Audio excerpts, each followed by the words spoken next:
Supreme Court hands down a decision on the EPA, and it goes over just about as well as you would think that it would. And on top of this now, it also looks like the Supreme Court is going to be taking up a case that nobody wants it to take on voting rights. So we'll be talking about both of those, plus a little bit of review on some of the other cases that have come down, gun rights and abortion. So a lot of time on the Supreme Court is going to be spent today. In other news, New York loses $19.5 billion in population exodus, according to the IRS. So we'll be talking just a bit about what's happening with that.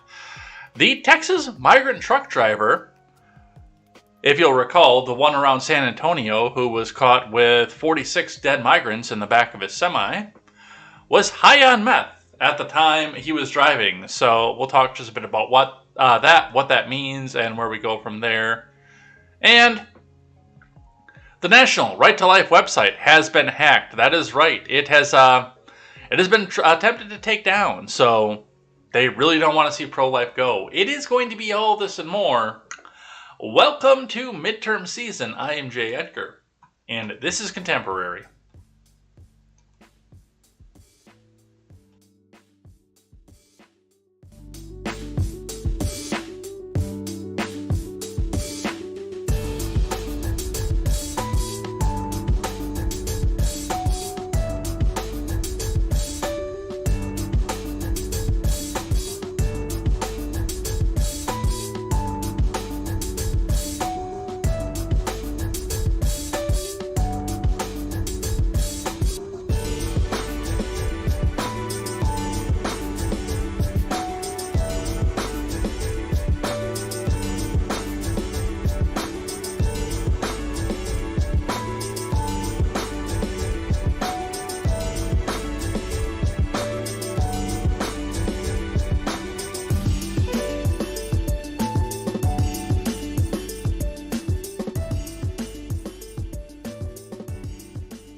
Good morning, Edheads. Welcome to Contemporary. My name is Jay Edgar, and we have got a fairly full show yet again today. This whole thing with the Supreme Court and all the decisions that it's been handing down has given us plenty of news to talk about here.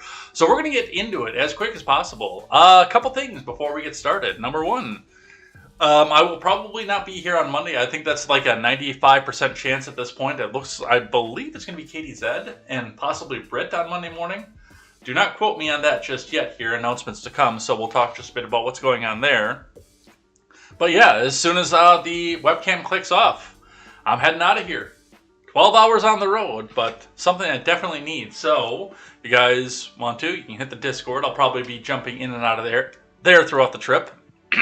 Going and maybe having some conversations. That's a possibility that could happen. A little bit of FaceTime with the host if that's something you guys are interested in. And if you guys want to, and it really helps out, you throughout the show, you'll see the PayPal link and the Buy Me a Coffee link go up through the chat. If you want to throw a 5 or a 10 over here, any little bit helps. So I don't usually ask for donations, but you know, big trip coming up here. Big trip I can afford, but still a little bit helps. Maybe it'll be a burger or something on the road. Maybe it'll be a coffee. Who knows? All right. And on top of all that, I also have the names of everybody who chatted in the live chat in a notebook here. We'll be going through some of the live chat at the end of the show. So if you got something you got to get off your chest, if you got something that you want to have, if you got on your mind, go ahead and put it out in the live chat. Go ahead and make sure that you guys go and you're talking about it. And we'll be reading some of the stuff here because I am competing with the AM radio. I've turned down the level of spice that will get read on air. I apologize for that, but I looked at my time slot and I said, you know what? We're on at the same time parents are bringing their kids to school, and they can either listen to me on the webcast and maybe get a commercial if they choose to watch on Twitch, or listen to the AM radio and hear 15 minutes of commercials every 10 minutes. It seems like a no-brainer to me, but I hadn't been catering to that audience where they have a good chance of having the kids in the car. So I have cleaned up my language a lot. I've done it very well, too. I slip every once in a while, and I do warn when we are going to listen to something, because for the most part, don't quote it anymore. I was when I started switching this over. But I do say earmuffs if we're going to listen to a clip that's got it in it. So that's the other announcement that we have going there. And let's get started. Let's go head out and let's get to it. All right. We are going to start with the Dow, which that's some good news, definitely. Going into the first trading day of the month, looking at the Dow dropped to 30,775.43 throughout the day yesterday. It spent the entire day down yesterday because the big measure, the big measure that they were looking at, the consumer confidence, consumers are spending a lot less right now. The inflation is hitting everybody. Now, I believe this means that inflation itself, that when we get the CPI, is going to pull back to some point. But do keep in mind that even if it pulls back, at this time last year, we were up into the 4% already. So it's probably, if I had to guess, I would probably say 7.8%. But that's on top of what the hell was it this time last year? 4.2? 4.2% at some point throughout the year last year. So it's not like we're looking at going on top of the regular 1.5% to 2% that we are all used to and have been used to for most of our lives. We're getting to that point in the inflationary cycle where we're going in excessive inflation on top of excessive inflation. So do keep that in mind when they try to shove some numbers down. And I do think the investors notice that. I think they see that. It looks like when we looked at some of this here, the Dow was down 15% last year, or so far this year rather, from January 1st to now, with yesterday being officially the half-year mark. The S&P was down 25%, and the NASDAQ was down 30% on the year. So there are some people getting scared, and it looks like we're going to see some futures slip. Looking at the Bitcoin, Ron Helton's favorite currency. The Bitcoin is down to 19,173. That is 19,173 US dollars even.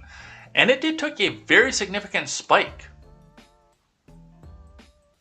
at just about midnight, my time. And that kind of faltered back again. Where were we at to?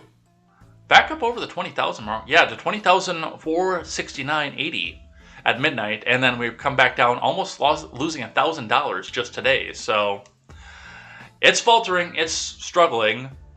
And again, my theory with the Bitcoin is, as a liquid asset, this is going to be a travel weekend. In fact, a lot of people took off today, as I did, or yesterday, and started traveling yesterday. And, you know, you can go through the market and just get your cash out of your stocks, but usually takes a few steps. Or you can go on Coinbase and sell some Bitcoin, and bada boom, you got a tank of gas. And I do think that's what's driving this as well. So we'll continue to watch this and see where this goes, see what happens, and see what we do with this. Speaking of the gas, looking in at the gas prices for the Madison area, which I will not be buying in, by the way, because that would be going 30 miles out of my way to come back and go back south. But looking at some of the prices here, it looks like the major average around the Madison area is in the 429 range, but we do start to look up and into some of the areas of Madison proper and see 434s and 439s as well, but still a very, very vast improvement off of what it is that we saw just a week ago. When I was looking on Friday, we were looking at 460s, possibly creeping up into 470s. And then by noon the next day, when I went to go buy gas, it was down to 444 in town, which meant that it was down into the 430s like we're seeing here in the Madison area. So some reprieve, not a lot of reprieve. I'd still sure like to see those numbers down in the $2 and even maybe the $1 or the sub $1 range. Man, I would love to see that, but that's what we're seeing right now, and we've got to take what we can get. From IBD, Dow futures fall after the worst first half since advertisement. I bet you if I refresh this is going to go back out and give me the paywall. Oh no, it didn't. That's a shock. Dow futures fall after first worst half since 1962. China EV makers report strong sales. from Scott Latonin. Dow futures dropped Friday morning after the Dow staged its worst first-half performance since 1962. Micron beat Wall Street's earnings target for its fiscal third quarter, and matched views on sales. However, it badly missed estimates. With its guidance for the current quarter, Micron fell more than 4% early after closing 44% off its 52-week high. Li Auto, NIO, and XPeng Motors reported strong June sales overnight. Li Auto shares rallied 1%, NIO stock rose 2%, and XPeng shares gained more than 2% in early trade. Tesla traded up a fraction early Thursday. Elsewhere, Dow Jones tech leaders Apple and Microsoft were both modestly lower ahead of today's stock market open. In a volatile stock market environment, Dow Jones leaders Johnson & Johnson, Merck, United Health, as well as AutoZone, Bristol-Myers Squibb, Eli Lilly, and Quanta Services are among the stocks to watch. Keep in mind that ongoing stock market volatility is a reason to stay defensive. United is an IBD leaderboard stock, Eli Lilly is an IBD swing trader stock, and Bristol was the IBD stock of the day on June 22nd. AutoZone featured in this week's Stock Nearby Zone column. Let's look at the futures. Before the open, Dow futures lost 0.3% versus fair value. The S&P dropped 0.3%. The NASDAQ dropped 0.35%. Remember, overnight action in Dow futures and elsewhere doesn't necessarily translate into actual trading in the next regular stock market session. Among ETFs, the NASDAQ moved down 0.35%. The SPDR S&P 500 lost 0.3% in early trade. The 10-year yield is sub 3% for the first time in a month. The 10-year yield ticked lower to 2.94% on Friday, following Thursday's drop below 3%. The 10-year yield closed before 3% for the first time since June 7th. In mid-June, it hit its highest level since April of 2011 at 3.48%. Meanwhile, U.S. oil prices rebounded nearly 3%, with West Texas Intermediate trading back above 108 a barrel. In early March, WTI topped out above 130, which that right there is probably why we're seeing some of the reprieve here as well with the 108 a barrel, because, I mean, gas is actually still just a little bit high for 108 a barrel, but as I mentioned yesterday, we're starting to cycle some of the old stuff out that they bought at expensive prices and possibly selling some of that at a loss, so they can move the new product in once the Saudis get it out of the ground. So that's what we're seeing up out of that. That's where we'll go with that. A couple more that I want to do on finance here, but we're going to do briefly on them. This one here from CBS, stocks fall Thursday as high inflation weakens consumer spending. Stocks fell on Thursday as new consumer spending data reveals Americans are paring back spending in the face of painfully high inflation. The government's report revealed that consumer spending rose at a sluggish 0.2% rate from April to May. Weakening in the face of high inflation, the fastest price increases in 4 decades are putting financial pressure on American households, working and middle-class people in particular. The S&P ended the day down 33 points or 0.9%, closing at 3785. The Dow slipped 0.8%, and the tech-heavy NASDAQ lost 1.3%. On Wednesday, the government confirmed that the U.S. economy shrank 1.6% in the first quarter, downgrading a previous estimate.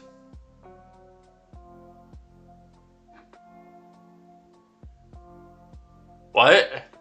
You're still trying to get this up over into growth? Is this because you know you're about to get a recession right now? Investors are uneasy about signs that the biggest global economy might be facing a recession due to interest rate hikes imposed to cool surging inflation. Equities demand could remain muted for at least the next 4 to 6 months as interest rate hikes work through the U.S. economy, Stephen Innes of SPI Management said in a report. Jerome Powell, speaking at a European Central Bank meeting in Portugal, said Wednesday there's no guarantee inflation can be tamed without hurting the job market. We'll be talking about that in just a moment. But yeah, with consumer spending down, I know that the policymakers and the people out there that are doing the math right now and desperately crunching the numbers are desperately praying and hoping that they get 0.1% growth, at least. So they don't have to say they're in recession. But looking down at this sluggish 0.2% rate, this drop in consumer confidence, again, I don't think it's going to be a major shrink this time through, but I think that there is going to be some shrinkage coming out of here this time through. I'm thinking a 0.5% GDP shrink. But we'll see. We'll see what happens with it. We'll continue to watch this as we go. Let's grab one here from our friends at NPR, talking about the last 6 months. It's been a vicious 6 months for stocks. Here's what the grim markets are signaling. And even if you can't afford to go fill your tank or buy your groceries, remember, NPR needs your money to tell you what it is you're supposed to think. So hit that donate button, because NPR needs to tell you. They need to control the information, and they need our money, comrade, to do so. So hit that donate button. NPR, Never Printing Reality, National Progressive Radio. Let's see what they have to say.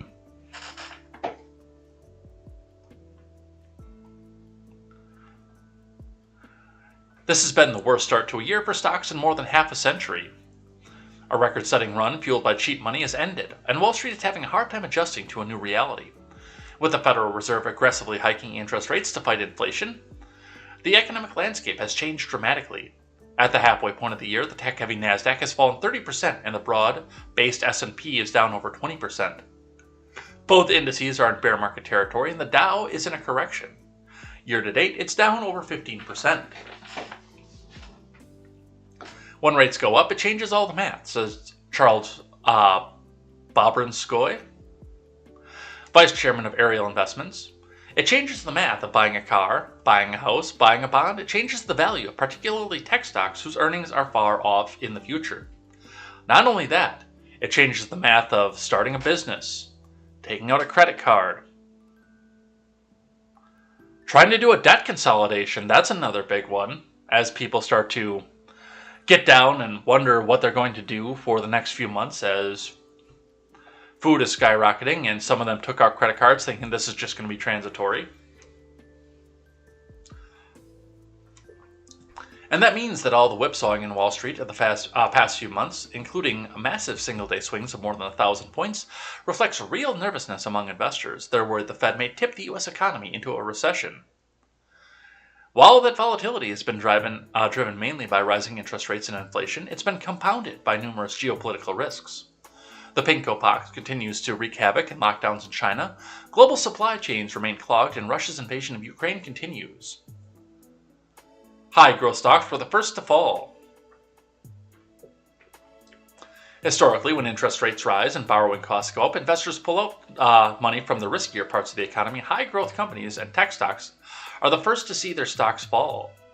This time is no different. The S&P's worst stock performance to date is Netflix, which is down 70%. It's an incredible reversal for a company that saw its share price skyrocket during the pandemic when the streaming service became a lifeline for the lockdown. The second worst performer is Etsy, the online marketplace for art and craft from artisans, which is down 65%. Oof. 65%, that is rough for Etsy.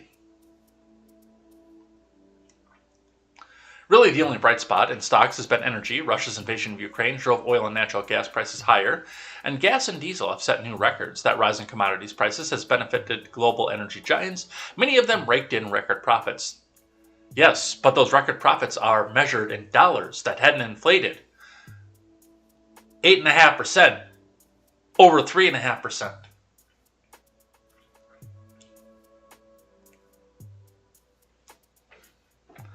But NPR just has to get in there and say, greedy companies, one more time. All right, and the last one, and this is more for me. Those of you who follow my Twitter already know what I have to say about this, but, you know, I was actually thinking about moving my desk out a little bit so I could spin in the chair a little bit, because I hit over there and I hit over here. But I feel like I deserve a chair spin at this point.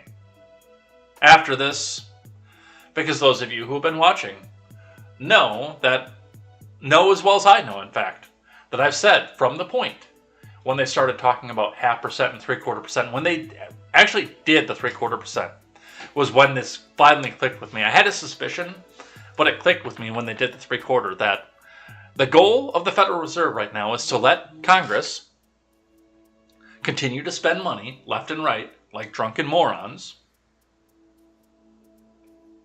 and keep you, the home buyer, the small business owner, the car buyer, the credit card taker, out of the market. And you know what? Here's what Jerome Powell had to say, and oh man, I decided to actually take some time and not offend the children of the AM radio listeners, so I can't even say what I was about to say, but F you, I was right. F you, I was right. F you, I was right. I do still have neighbors, so I'm not going to shout at 8:03 in the morning. Federal Reserve Chairman says fixing inflation highly likely to involve some pain for the American people. From Tim Meads. Jerome Powell said on Wednesday that fixing inflation will highly likely involve some pain for the American people, but claimed that failing to address it would be even worse for the nation and the economy. Well, I don't know. You could always just make Congress stop spending money. Cut your spending. You know, like Donald should have done after we finally got tax relief for the American people. That should have been the next thing on the table, is cut the spending.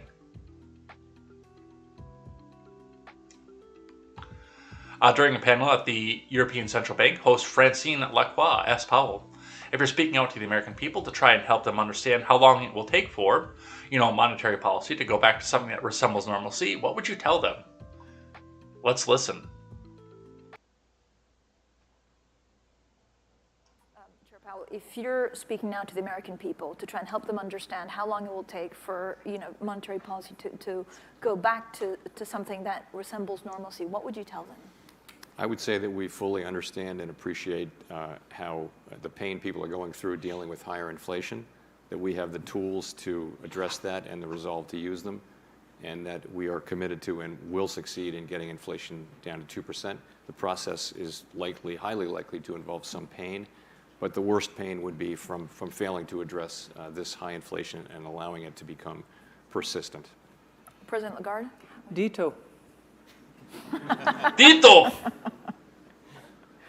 Governor Bailey? Oh, absolutely. I would just add one thing that is to Jay's point and Christine's point about understanding the pain. This form of inflation is even more painful for those on low incomes because it is concentrated in the essentials, in energy and food. And when you look at the consumption baskets of different groups of income groups of the population, sadly, it's those in the lowest income who are most concentrated in those things. And that is very difficult and something that obviously is very sad. But we have to do everything we can, because as Jay said, if we don't get it back to target, the consequences are worse. Yeah.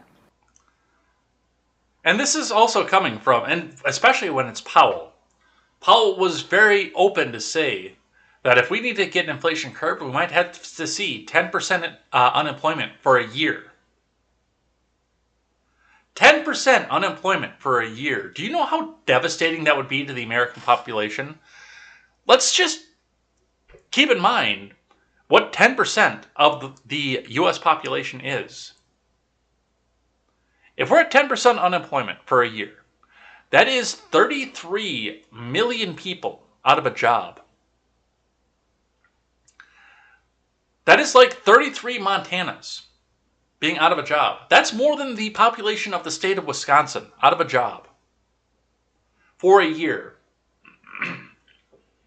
What do you think that's going to do to the rest of the markets? And really, honestly, what people are going to do retirement-wise. And you know who's not going to be unemployed? The CEOs of Amazon, GE, Tesla, obviously. The billionaires, Jerome Powell's buddies.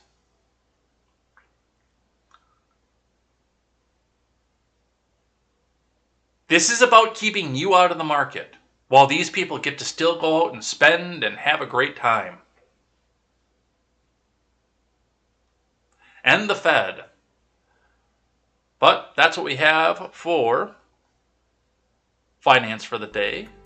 We got to go talk about the Supreme Court. Drop this just a little bit more. We start today with SCOTUS Blog.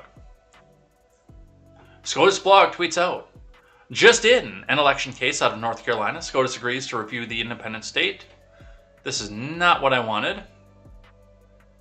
This is for later. Maybe I should read the tweets before I reorder them, because this is for way later. Alright, apologize for the on-air production. But from CNBC, Supreme Court limits EPA authority to set climate standards for power plants. This is from Emma Newberger and Dan Mangan. The U.S. Supreme Court on Thursday limited the Environmental Protection Agency's authority to set standards on climate change and greenhouse gas emissions for existing power plants. In its 6-3 ruling, the court said that only Congress, not the EPA, has the power to create a broad system of cap-and-trade regulations to limit emissions from existing power plants in a bid to transition away from coal to renewable energy sources. The decision, this is the NBC, the Democrat editorial talking from NBC, the decision is a major setback for the Biden administration's agenda to combat climate change, specifically the goal to zero out carbon emissions from power plants by 2035 and to cut in half the country's emissions by 2100. You know, long after all the rest of us have passed away. Go away, advertisement. The case stems from the EPA's directive in 2015 to coal power plants to either reduce production or subsidize alternate forms of energy. That order was never implemented because it was immediately challenged in court. Fossil fuel-fired power plants are the second largest source of pollution in the U.S. behind transportation. According to the EPA, the U.S. is also the second largest producer of greenhouse gases behind China. China, making it a key player in global efforts to combat climate change. Chief Justice John Roberts wrote the majority opinion in the case known as West Virginia versus the EPA. His opinion was joined by the court's other 5 conservative members. The decision is the first time a majority opinion explicitly cited the so-called major questions doctrine to justify a ruling. That controversial doctrine holds that with issues of major national significance, a regulatory agency must have clear statutory authority from Congress to take actions and not rely on its general agency authority. Roberts wrote, there is little reason to think that Congress assigned such decisions about the regulations in question to the EPA, despite the agency's belief that Congress implicitly tasked it, and it alone with balancing the many vital considerations of national policy implicated, not implemented, in deciding how Americans will get their energy. Capping carbon dioxide emissions at a level that will force a nationwide transition away from the use of coal to generate electricity may be a sensible solution to the crisis of the day, Roberts wrote, but it's not plausible that Congress gave the EPA the authority to adopt its own such a regulatory scheme. A decision of such magnitude and consequence rests with Congress itself, or an agency acting pursuant to a clear delegation from that representative body, Roberts added. Elena Kagan wrote a dissent, which was joined by the court's 2 other liberals. Today, the court strips the EPA of the power Congress gave it to respond to the most pressing environmental challenges of our time, Kagan wrote in the dissent. The court appoints itself instead of Congress or the expert agency, the decision maker on climate policy. I cannot think of many more things more frightening, Kagan wrote. She also said the majority claims it's just following precedent. But that is not so. The court has never even used the term major questions doctrine before. A White House spokesperson said the EPA ruling was another devastating decision from the court that aims to take our country backwards. President Biden will not relent in using the authorities that he has under law to protect public health and tackle climate change crisis. That's actually probably true. He probably will not relent in using the authorities that he has under law. Unfortunately for him, he just lost a lot of those authorities, according to this. The spokesperson said, our lawyers will study the ruling carefully and we will find ways to move forward under federal law. Senate Majority Leader Chuck Schumer said in a statement that the ruling adds a number of dangerously outrageous decisions that have rightly tarnished the public's confidence in the courts. First on gun safety, then on abortion, And now on the environment. This MAGA, regressive, extremist Supreme Court is intent on setting America back decades, if not centuries, Schumer said.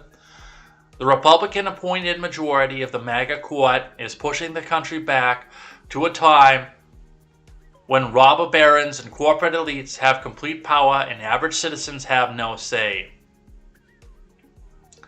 Schumer was referring to two of the court's rulings last week, one of which undid nearly half-century-old federal right to abortion.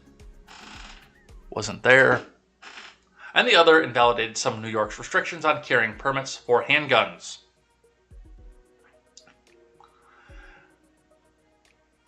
CNBC goes on to say that this goes back to the Obama administration. So I want to talk just a bit about what's happening here, what actually just happened, and what this means going forward. Now, the EPA has been defamed, is the best way for me to put this.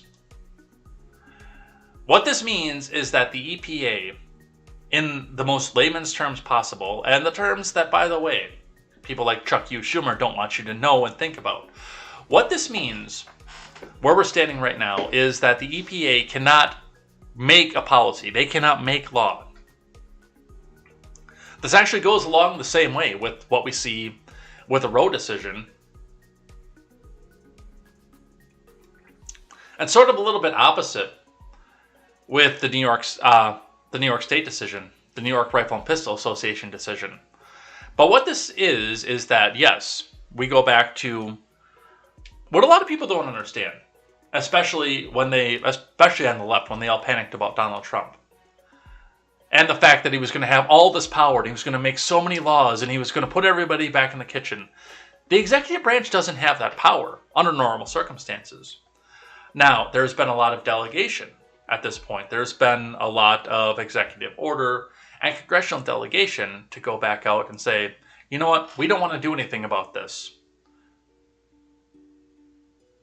We don't want to come out and we don't want to legislate this. So you in the executive branch, you have the power now. And it's not just the EPA. The Department of Education has suffered from this. The CDC especially. The DOJ has had some mission creep that's come into it. The ATF definitely. All these agencies that make up their own rules on the fly and decide to go back and enforce them. What this actually does, because the people in the EPA, the ATF, the DOJ, the FBI, CIA, etc., the DEA, things like that, they're unelected and unaccountable. I saw a lot of people come out and say, well, why should Congress get to make these rules because they don't have the experience, the knowledge to do so? Well, these agencies can provide direction for Congress. They can say, here, this is what we need to see. Can you pass a law that does this? Or can you repeal this law that does this? But at this point, they are no longer in the position of setting policy without being beholden to a voter. The people who are beholden to voters, and donors, by the way, are now the ones who have to set the policy. They have to come together, they have to muster the votes, they have to go back and sell this to their people. And, like say, I'm trying to think of somebody super liberal who might not be able to go home after this, and I'm drawing a blank here right now. Let's use Kinzinger for an example, because he's on his way out anyway. So, fairly significant.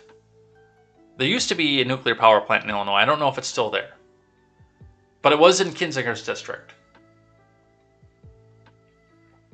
So the EPA comes down and says, okay, first off, we need to go back and shut down this nuclear power plant because it's got some sort of coolant leak coming out of here. Under the old rules before this came down, the EPA comes down and says, okay, well, it's now against the law to have this particular coolant leaking. So here's your fine. Fix it or shut down. Whereas now, the EPA discovers this. They offer guidance to Congress. Congress comes together and say, can I muster and garner votes? And now Kinzinger's name has to be on the decision, whether it's yes, I need to shut this down. Losing a lot of jobs out of his district. Losing a lot of money from donors in his district. Or, no, I can't put my name to this. I can't vote for this. Losing the people who have been brought up to panic about, oh no, there's a coolant leak, it's going to be Chernobyl. It puts a lot of people in Congress between a rock and a hard place. Because no matter what decision they make off of this, they're beholden to the voters, and they're going to alienate, in most cases, half of their districts. Which is good, because they're accountable. They actually have to make the decisions, and this puts a big limit on the federal government. Yeah, and higher energy costs if they shut down the nuke plant. Which, again, I don't remember if that's still there or not. I haven't been in that region in a long time. But last I knew it was there. This is ultimately a good thing. But you wouldn't know that from the panic that's coming around here. And we'll be seeing some of that. We're going to grab one from SCOTUS blog on this. And this one actually is on this, by the way. I'm not going to screw this one again. Supreme Court curtails EPA's authority to fight climate change, from Amy Howe. The Supreme Court on Thursday truncated the EPA's power to regulate greenhouse gases. The ruling may hamper President Biden's plan to fight climate change and could limit the authority of federal agencies across the executive branch. And that's the important part. Joe Biden can get his corrupt congresspeople to do whatever he wants. But this has the potential, as precedent, to neuter and defang a massive amount of other agencies. The Department of Education comes to mind too, which that actually surprises me a little bit. Now, one of the things that I talked about with this, when I've been discussing this, is how much, as I mentioned before too, how much fear and how much panic there was when Donald Trump got elected, and the fact that he had all these agencies at his disposal to supposedly go and make life hell for all the people politically that he didn't like. All the liberals, all the progressives, all the Obama people. They were taught to feel that. They didn't come to that on their own.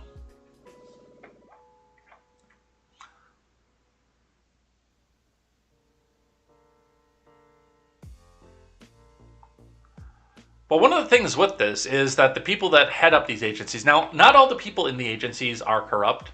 Some of them are, some of them are not. But the people who head up these agencies typically aren't the top of their field. Al Gore. But one would think that the progressives, after all the fear and all the wailing and gnashing of teeth and the despair that they put out across Betsy DeVos, this decision makes it so that Betsy DeVos had no power without Congress. Now, she's not in there anymore, but that means that Donald Trump 2.0, Grover Cleveland Donald Trump, can't come in there and put Betsy DeVos back in there and make all their lives a living hell. She has to go sell it to Congress, who, whether or not they vote yay or nay on anything, they have to go back to their voters and explain it to them.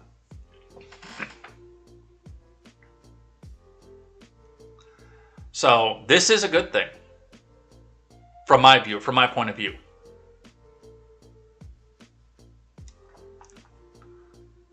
All right. From NBC, Supreme Court curbs EPA power to limit greenhouse gas emissions. We'll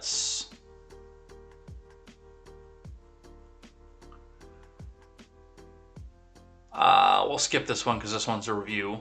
This has all the same stuff as the other NBC article. So let's talk about some of the reactions instead. Al Gore. Today's decision is a disappointment. But it's not a surprise. It's a result of coordination by the fossil fuel lobby to dismantle progress towards climate solutions. This ruling does not mean that we're out of options. We must call on Congress to pass climate legislation. And then, of course, he comes back, moving America backward, etc. But I quote tweeted this out and I said, yes, you must call on Congress to pass climate legislation. That's exactly what Justice Roberts just told you. That's what Justice Roberts wants you to do, is call on Congress. to pass climate legislation. And then, of course, now we have to be in this situation where people in Congress who come out and say that their biggest priority is to curb climate change now have to come back and legislate against their donors, which that's going to be interesting. I hope you guys have a lot of popcorn for that. But yes, that's exactly what you should be doing. In fact, again, that's what Roberts told you to do. It wasn't, hey, we can't have an EPA. The EPA can't have any power. It's, if you want the EPA to have power, then it has to come from Congress.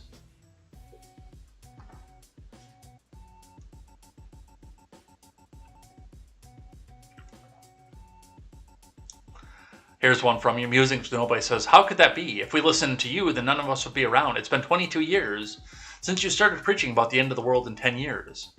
Name one of your end of the world climate predictions that's come true.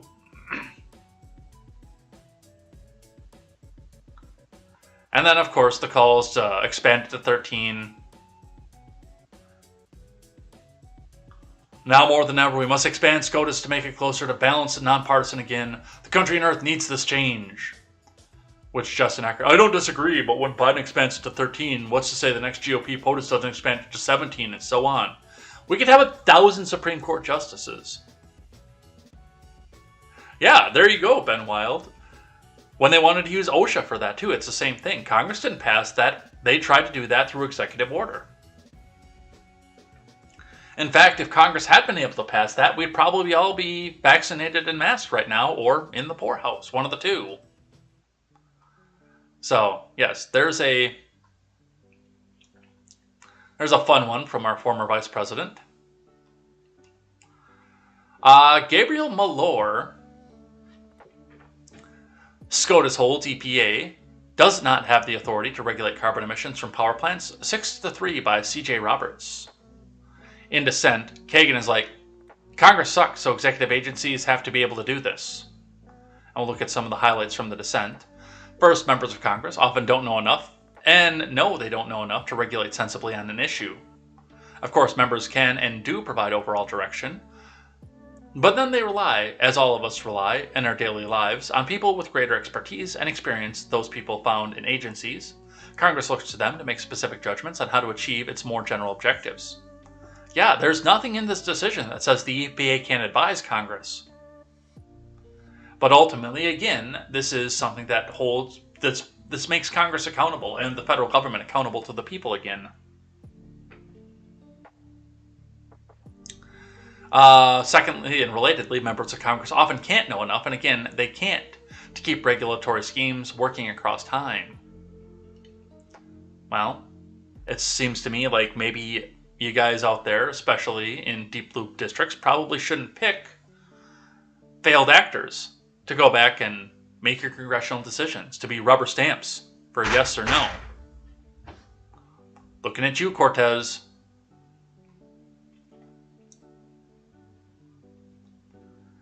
Let's see. Jenna Mathias says, is she wrong, though? I mean, isn't it actually the point of agencies to delegate some responsibility to experts on the matter, rather than having lay people, non-scientists, make decisions about matters that they don't understand? Matthew says, the problem is that it becomes unelected people who end up forcing standards for the entire nation.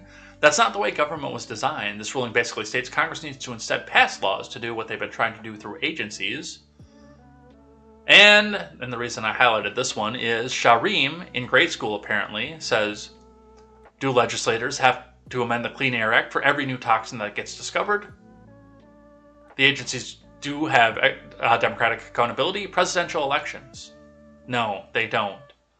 A lot of these people have been in government for decades and decades. They don't have democratic accountability. But to answer Shari Ram's question, yes. Yes, they do. Every time they discover a new toxin, after the EPA takes it under advisement and says, okay, this is possibly dangerous, what do we do? They design a proposal, they bring it out to Congress. Congress decides on it. I believe that would be the energy sector, the energy committee. The energy committee reviews it, brings it down for debate, sends it out to the full floor for a vote, and Congress has to decide whether or not they can go home if they vote for or against it. Yes, they do have to amend the Clean Air Act every new toxin that gets discovered. That's the point.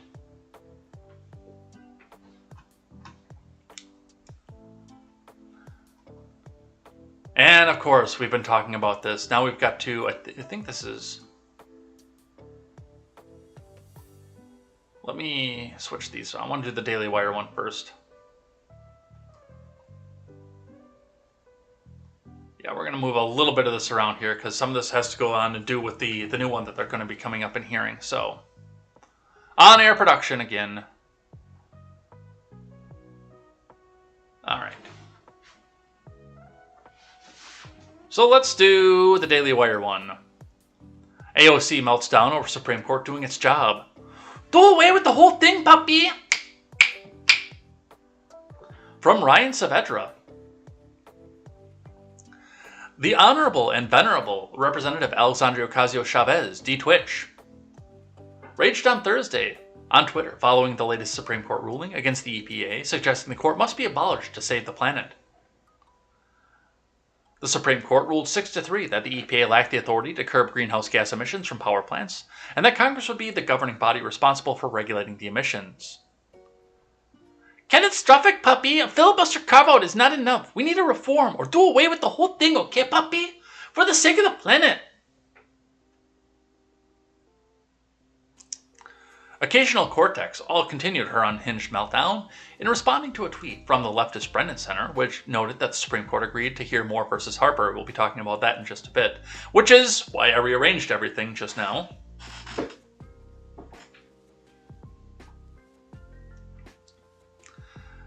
About the power the state courts have over federal elections in the state. We are going to hold off on that because, yeah, that's what we're going to be finding. Occasional Cortex's latest rant comes after she claimed without evidence over the weekend that some of the Supreme Court justices who voted to overturn Roe v. Wade lied under oath and suggested they should be impeached. Subsequent reporting by Fox found that none of the justices promised to uphold Roe v. Wade. The justices instead carefully explained the importance of precedent when asked about the polarizing decision, the report noted. And you notice, too, in all the hearings, that was, like, the centerpiece of all of it. Like, you could have taken out all the hearings and all the investigations and everything else and just sat each of the three justices down and says, have a Democrat, Dianne Feinstein perhaps, come out and say, are you going to uphold Roe v. Wade, yes or no? What do you mean you can't tell us how you would rule on a decision coming forward? That would have saved 25 hours of C-SPAN time. They lie, puppy! If we allow the Supreme Court nominees to lie on their oath and secure lifetime appointments to the highest court of the land with the issue without basis. If you read these opinions, issue without basis, rulings that deeply undermine the human and civil rights of the majority of Americans, we must see that through. There must be consequences for a deeply destabilizing action and hostile takeover of democratic institutions. To understand that to allow that to happen, and what makes it particularly dangerous is that it sends a blaring signal to all future nominees that they can now lie to duly elected members of the United States Senate in order to secure Supreme Court confirmations and seats on the Supreme Court. This is what we're saying, puppy. Yeah, she's the one that you want making, look at that face. That's who you want making your decisions in your life. Right there. Following SCOTUS climate ruling, ABC News White House correspondent asks, who is going to save the planet? From Alex Nitzberg. Mary Alice Parks, an ABC News White House correspondent, issued a tweet on Thursday which asked, who's going to save the planet? It appears that the post may have been a display of climate alarmism, as her questions came after the Supreme Court released a ruling pertaining to the EPA authority to regulate power plant emissions. In response to the dramatic question from Parks, Nicholas Fondacaro of Newsbusters wrote, "You're a clown if you think one bureaucratic agency was standing between us and the apocalypse." Abigail Marone, press secretary for GOP Senator Hawley of Missouri, says, "Who's going to save journalism?"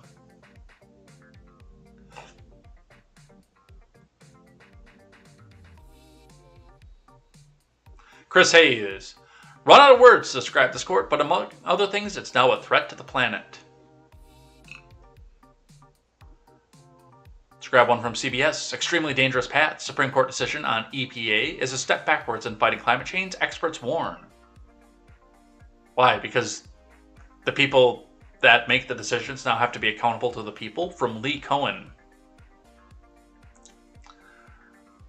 The 6-3 opinion. "Among ideological lines, the nation's highest court ruled in West Virginia versus EPA that the federal agency does not have the authority to regulate greenhouse gases. The case stems from the case stems from former President Obama's Clean Power Act, which would have enforced mandates for how much emissions power plants could emit. The plan was never officially implemented as it faced legal challenges and was rolled back under the Trump admin. The court's opinion states that when it comes to capping carbon, it's not plausible that Congress gave EPA the authority to adopt on its own such a regulatory scheme. It also said that the decision of such magnitude and consequence should reside with Congress." Which is exactly what was being said about Roe. That a decision like this should be relegated and regulated by people who are accountable to the people. By the way, the Supreme Court never said that the decision belongs in the states. I've said that, but the Supreme Court never did. The Supreme Court did say that it should be an elected representative who makes some of these decisions for you, not 9 unelected justices in robes. There is nothing in the decision that says Congress can't make a Roe law. It's just a matter of they can't come together and work together long enough to do something like that. The states thing, where a lot of the conservatives got confused about that, was because they've been told by a lot of their independent pundits that, oh no, this just belongs in the states, which I believe that it does. Only states are allowed to do this by the 10th Amendment. That's not necessarily true. That's not technically true. What they're getting confused by is the fact that, as we've been saying since the beginning of this, if this does get overturned, it doesn't mean that abortion is illegal automatically across the board. The decision defaults to the states until Congress can come together and make a decision whether it's up to 9 months with no reason or full-out ban, or what I'm anticipating actually probably comes out of Congress within the next 5 years is probably a 24-week, and then a legal challenge coming from California. In a statement, President Biden called it a devastating decision that risks damaging our nation's ability to keep our air clean and combat climate change. Correction, it's a devastating decision that means that the executive branch can't come out and regulate away industries that he doesn't like and allow his donors to go back and go free and pollute all they want, just as long as they buy the carbon indulgences, because, well, government is a religion at this point. Oh, buy your carbon tax credits. Oh, you paid taxes? You paid a bunch of taxes on carbon? Oh, well, pollute as much as you want.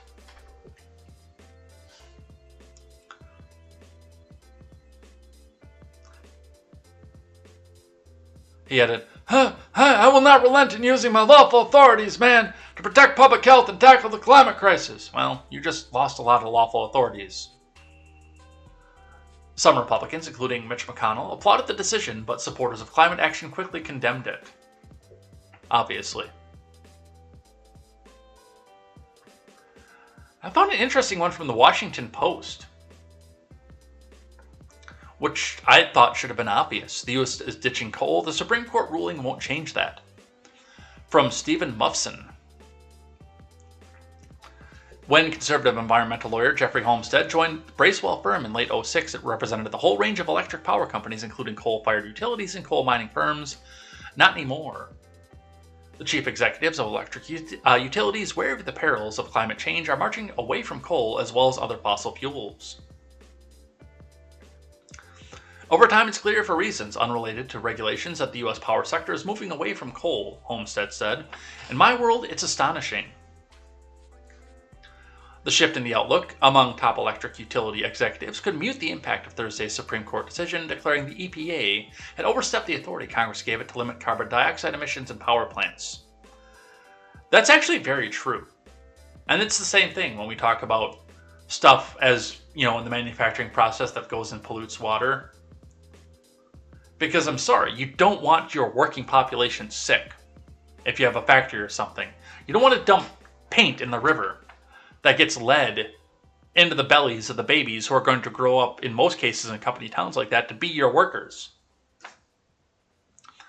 You don't want to have a cloud of belching black gas over the small town you're running off of. And yes, there is innovation that still comes over time. We are probably going to be using coal and fossil fuel for a long time.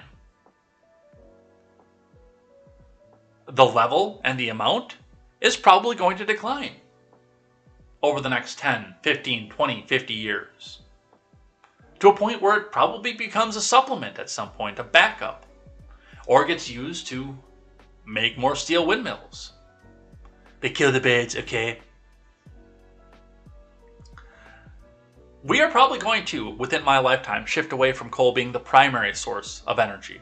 It's still going to be there, I'm guessing, because it's dangerous.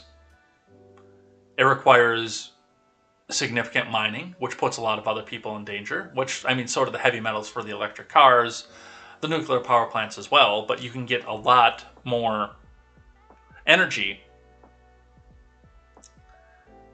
per gram of uranium than you can per gram of coal. So it's going to come out to a point of energy density. And the Washington Post is absolutely right off of this. Innovation's coming down. Technology changes every day, sometimes forced by government, sometimes not. But we're going to see a shift, no matter what. No matter if these companies can go out and belch as much black smoke as they want, or whether Congress says they have to have zero emissions right now, otherwise they're shut down permanently. We are going to see a change in the landscape, one way or the other. These people who think that this decision means that we're going to go back to the 70s are out of their minds. Our technology has gone leaps and bounds since then.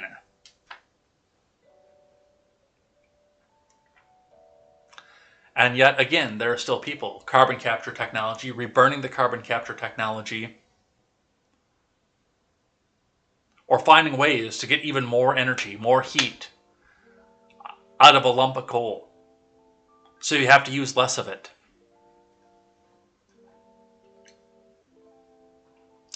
All right, let's look at some other Supreme Court decisions here.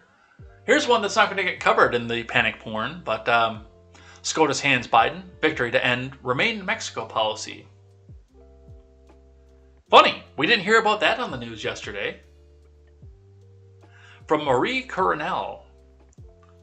Right now, because regulations like Title 42 are in effect, asylum seekers are being kept in Mexico, but legal experts say the Supreme Court's ruling on Remain in Mexico will open new doors. If the Biden admin is able to successfully do away with this program, the Supreme Court has given them the green light to do so. They will no longer be forced by the U.S. government to plead their asylum cases while living in these dangerous border camps. Attorney Jacob Lichtenbaum, who is part of CASA, an organization which works with immigrant families, says the court's recent ruling could have an impact on the existing Title 42 policy, which keeps asylum seekers from crossing the U.S. because of health concerns associated with the pandemic. He says this will give momentum to efforts to do away with the policy, which is stuck in the courts. Lichtenbaum adds the Biden admin recently attempted to unwind and terminate the policy, but they were stopped from doing so by a federal judge, so that's still in effect. California Senator Alex Padilla is also weighing in on this option, sending out a statement saying in part, for more than 3 years, this horrifying policy has denied asylum seekers the right to due process and subjected them to crimes like rape, kidnapping, and torture in northern Mexico border cities while they await their court hearings. Well, my question there is, why are you so eager to bring that over into this country? But I know why you're eager to bring it into this country, so I don't have to ask.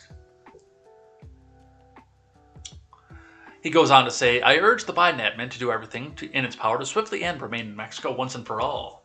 Misguided and inhumane Trump-era policies like Remain in Mexico and Title 42 have only decimated an already broken immigration system. Full stop. Now, remain in Mexico,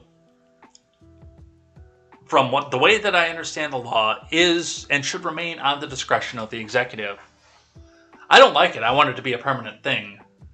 But I know that if Trump comes back in Grover Cleveland's, or DeSantis, or somebody else like that, people like Alex Padilla are going to come back out to try to argue the fact that, oh, no, you can't do that. The court invalidated that. They said you can't do that, because they're going to misread this.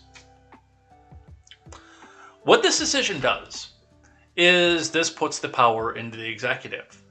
It says, okay, well, you can't be forced to enforce your predecessor's rules. You are the executive now, and unless there's a sunset contract or legislation, that's the other side of this. Like if they actually legislate this, the executive branch could be screwed. Not that they would ever be able to legislate something like this, but as far as executive orders go, what this says is that Joe Biden is under no duress to uphold his predecessor's policies, which means that Grover Cleveland-style Donald Trump is under no duress to uphold Biden policy. He can do so or ignore so on a whim, which is the nature of executive action. So, I think this is a boon for the country, but I do think that it's a win for especially future administrations who do want to come back and curve this back out. I think this was a good decision. In the end, in the long run. In the short term, it's going to suck. But in the long run, I think this is going to be a good decision.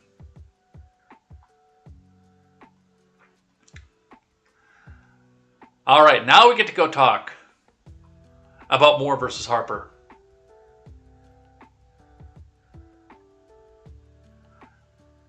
From the Honorable and Venerable Alexandria Ocasio-Chavez.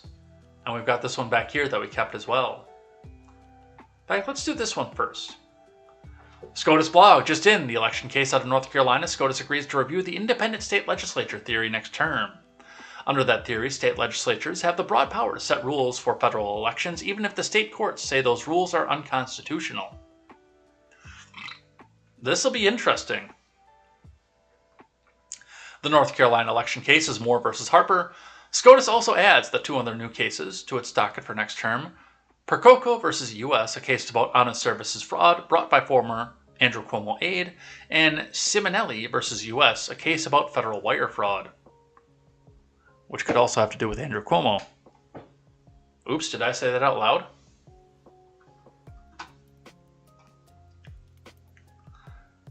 In addition to those three grants, SCOTUS declines to review in a challenge to New York's vaccine mandate for healthcare workers.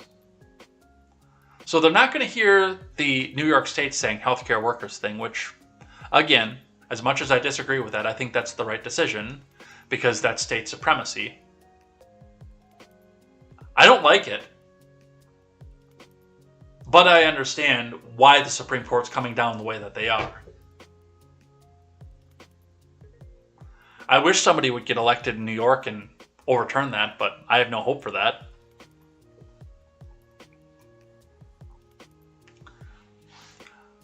But let's go on to Moore versus Harper, because this is apparently going to be a big one.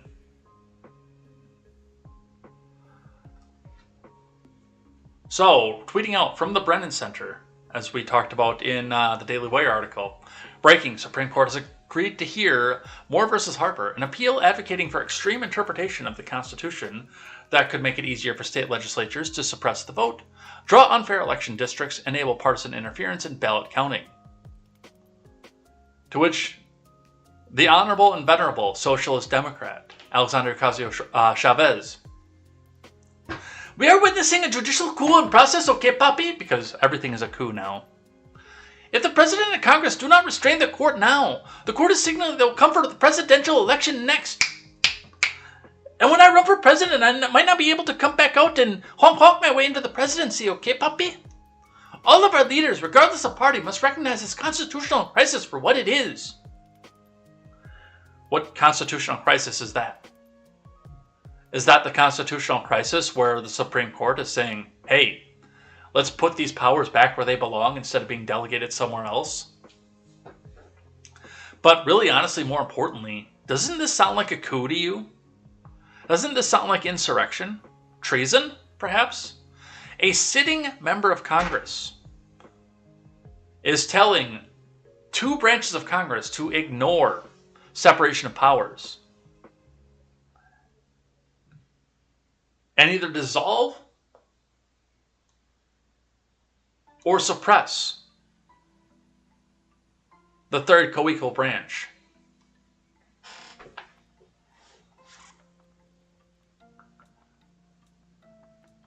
I think we should have some lawyers looking into this here. From CNN. Supreme Court agrees to hear redistricting case that could have major implications for voting rights. From Ariana DeVogue and Gregory Krieg. The Supreme Court on Thursday agreed to hear a dispute over redistricting in North Carolina, a case that could have major implications for voting rights across the country and fundamentally change the landscape of election law. At the center of the wide-ranging case is the fate of a legal doctrine that allows state courts to check the behavior of state legislatures. A decision to undermine the courts could empower the state lawmakers in disputes over redistricting maps and potentially offer them more freedom to intervene in federal elections. The decision is wow. Can I talk today or what? The decision to hear the case is a boon to Republicans who control the majority state legislatures and have seen congressional and state legislative maps struck down by state courts. The so-called independent state legislature theory, which lies at the center of the legal nuts and bolts, was also pushed by allies of former President Trump after the 2020 election as part of their bid to effectively overrule the will of the voters and potentially replace electors for President Biden with slates selected by Trump allies in state government. If the theory is embraced by the Supreme Court's conservative supermajority, critics say rogue legislators would be free to act without constraints by courts in their states. The case will be heard next term. Traditionally, according to Rick Hansen, an election law expert at the University of California, Irvine School of Law, legislatures have set the ground rules for conducting an election, but not acted alone or with the final word. The processes they set in place, as it currently stands, are also subject to intervention and interpretation by election administrators and state courts. If the Supreme Court adopts this theory, voters would have their rights further eroded by neutering of state courts' ability to be more protective of voters than federal courts, Hasten said.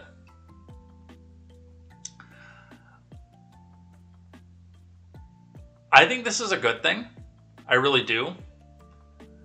The problem that I have with this coming forward is I don't know that the Supreme Court is going to have the jurisdiction to do this. Hear me out. Article 2, Section 1 delegates the power of setting election law to states. As far as I know, let me double check that, but as far as I know, it doesn't specifically say to state legislatures. 2, Section 1.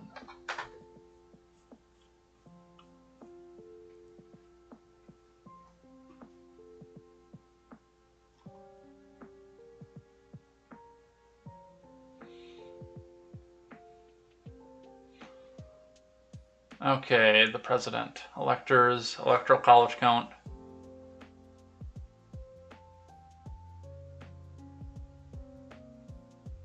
Was that Article 1, Section 2? Do I have it backwards?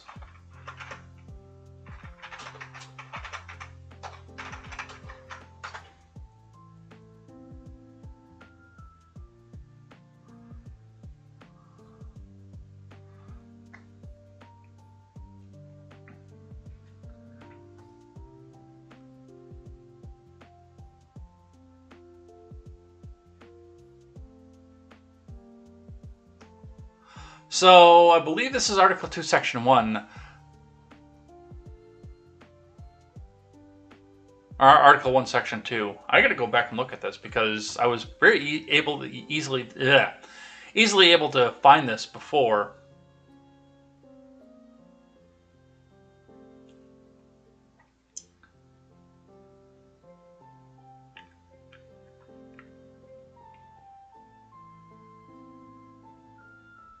Oh, it is. Clause 2. So we've got this over here. That's what I was looking for.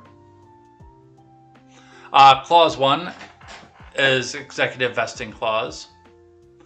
Clause 2 is electors. Each state shall appoint in such a manner as the legislature thereof may direct a number of electors equal to the whole number of senators and representatives to which the state may be entitled in the Congress. But no senator or representative or person holding an office of trust or profit under the United States shall be appointed an elector. And what this does in its most simple form is this does delegate down to the legislature. From my understanding, there are clauses in state constitutions that do allow judicial intervention if one party or another decides to become dominant and impose their will. I don't know which way this is going to go. And as I said, I believe that this may come back out and we may find out that the Supreme Court doesn't have jurisdiction over this because of states' constitutions. But this will be an interesting one to see. I don't think this is going to be such an easy decision as Roe or EPA. But that's what we see for that. All right, let's talk about some past decisions, shall we? No question that U.S. maternal mortality rate will rise post-Roe, experts say. From Elizabeth Chuck. U.S. maternal mortality rates are certain to rise as more states restrict abortion following the fall of Roe. Experts said it is a sobering prediction as new statistics show the COVID pandemic's already outsized effect on maternal deaths. Panic! Panic! Please panic! Hurry! Panic! With a higher rate than most other developed countries, maternal mortality in the United States is astoundingly high, especially for women of color. Statistics from before the pandemic showed that about 700 women were dying of pregnancy-related complications each year, with the Black and American Indian Alaska Native women about 3 times as likely to die from a pregnancy-related cause compared to white women, according to the Centers for Disease Control. An analysis published Tuesday in JAMA Network Open found that maternal deaths increased in 2020 by as much as 41% after the pandemic was declared. The increases were starkest for Hispanic and Black women. As states across the country curtail access to abortion, women's health advocates and researchers foresee the maternal mortality rate and its racial disparities only getting worse, particularly because states that are banning abortion are often the ones that already have high maternal mortality rates. And most of these states have a carve-out for life of the mother. So we're just going to disregard this because this is coming out to make you panic, to make you scared. To make you go tell your representative to, yes, allow these women to kill their babies. All the way up until the point that they're crowning. Here's a funny one. Biden calls for dropping filibuster rules to pass abortion rights into law. From Megan Vasquez, Betsy Klein, Phil Mattingly, and Kevin Liptak. President Biden said on Thursday that he would support making an exception to the filibuster. The 60-vote threshold in the Senate needed to pass most legislation in order to codify abortion rights and the right to privacy through legislation passed by Congress. However, despite Biden's newly announced support for the filibuster carve-out, his best bet in doing so would be next year, and only if Democrats gain at least 2 Senate seats and hold the House of Representatives, an extremely tall task.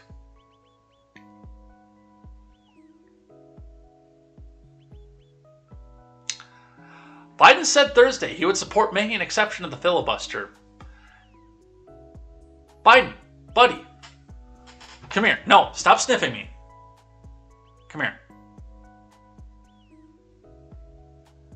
You've been saying that since Ossoff got seated, you moron. It hasn't worked yet. What makes you think it's going to work this time?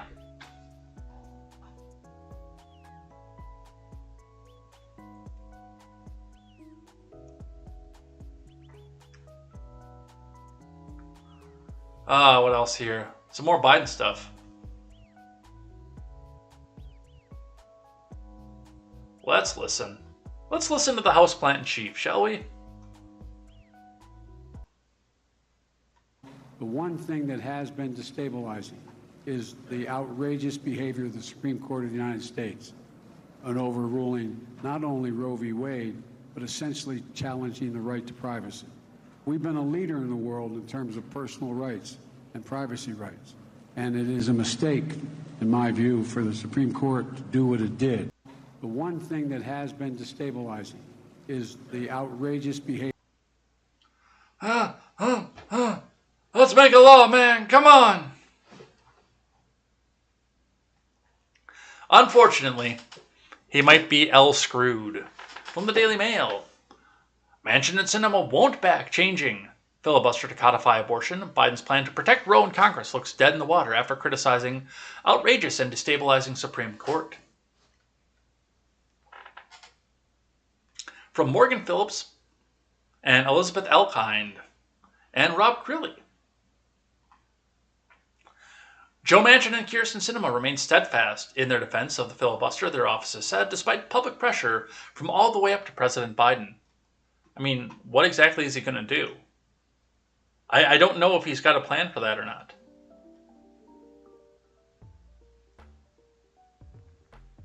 Manchin's office told Daily Mail that the West Virginia Democrats' position had not changed in the light of the president's new comments, and Sinema's office referred DailyMail.com to a statement the Arizona Democrat made after the leaked Supreme Court decision. Protections in the Senate safeguarding against the erosion of women's access to health care have been used a half dozen times in the past 10 years and are more important now than ever. In new comments during a press conference in Madrid on Thursday, Biden said he would back an exception to the filibuster to pass federal abortion legislation and blasted the Supreme Court's outrageous repealing of Roe v. Wade. And again, you've been promising this. Literally, since Ossoff got seated. In fact, had Loeffler taken Ossoff's place,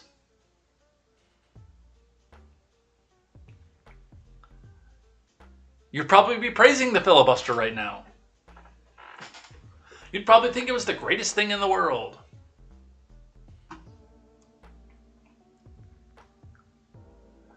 Some more on the gun rights things, because now that this is a thing, this is something we're talking about. Carrie Hamilton. I strongly oppose HB 1077, which repeals a law requiring license to carry a handgun in Indiana. I stand with Indiana State Patrol Superintendent Doug Carter and our frontline officers.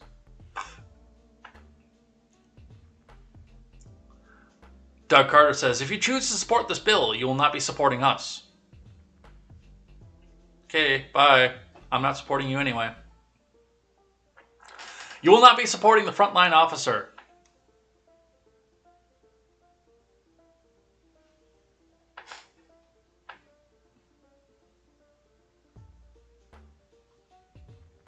From the Daily Wire. I don't need to have numbers. Kathy Hochul blows off facts, claims concealed carry makes New Yorkers less safe. From Virginia Kruta. Governor Hochul made it clear on Wednesday that she would not allow facts and data to stand in the way of her claims that concealed carry permit holders made New York a more dangerous place to live. Kathy spent the last week pushing back and promising action after the Supreme Court struck down a New York law restricting access to concealed carry permits to only those who could prove they needed it in New York State Rifle and Pistol Association versus Bruin. We know of no other constitutional right that an individual may exercise only after demonstrating to government officers some special need. That is not how the First Amendment works when it comes to unpopular speech or the free exercise of religion. It's not how the Sixth Amendment works when it comes to a defendant's right to confront witnesses against him. No. You have to have a good reason to confront a witness. Can you imagine how much that would get laughed out of a court anywhere? And it is not how the Second Amendment works when it comes to public carry of self-defense. Justice Thomas wrote in the majority opinion striking down the law that had been on the books in New York since 1911.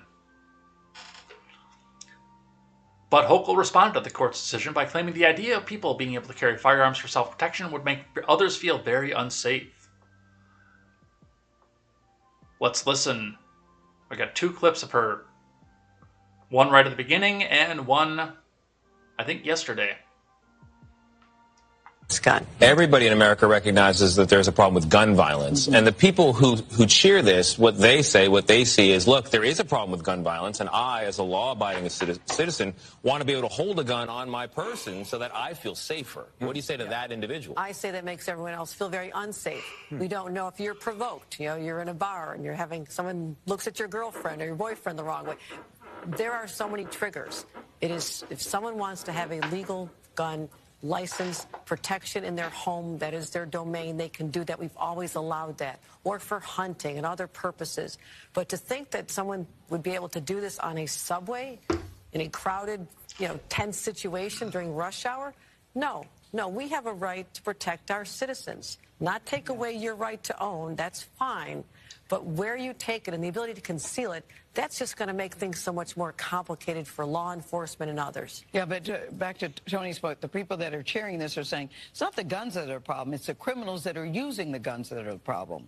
And here's what happens. You have 25% of gun violence cases, shootings, are with stolen guns. Yes. They are stolen from legal gun owners who didn't properly lock them up or manage them. So we have to tighten up our laws. We will respond. We have a strategy. We've been involving legal experts from all over the country to make sure that we do the next steps to let New Yorkers know we're going to protect them. I heard something interesting in the decision. Here's the thing. Your private property owner still has the right to come out and say, you cannot concealed carry on this property. And if you do so, you're in big trouble. Because that becomes trespass, which usually carries a pretty high fine.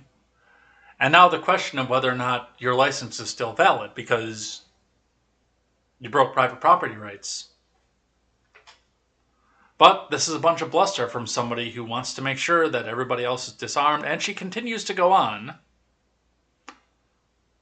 Do you have the numbers to show that it's the concealed carry permit holders that are committing crimes? Because the lawful gun owner will say that you're attacking the wrong person. It's really people that are getting these guns illegally that are causing the violence, not the people going and getting the permit legally. And that's the basis for the whole Supreme Court argument. Do you have the numbers? I don't need to have numbers. I don't have to have a data point to say that this is going to all I know is I have a responsibility to the people of this state to have sensible gun safety laws. And this one was not devised by the Hochul administration.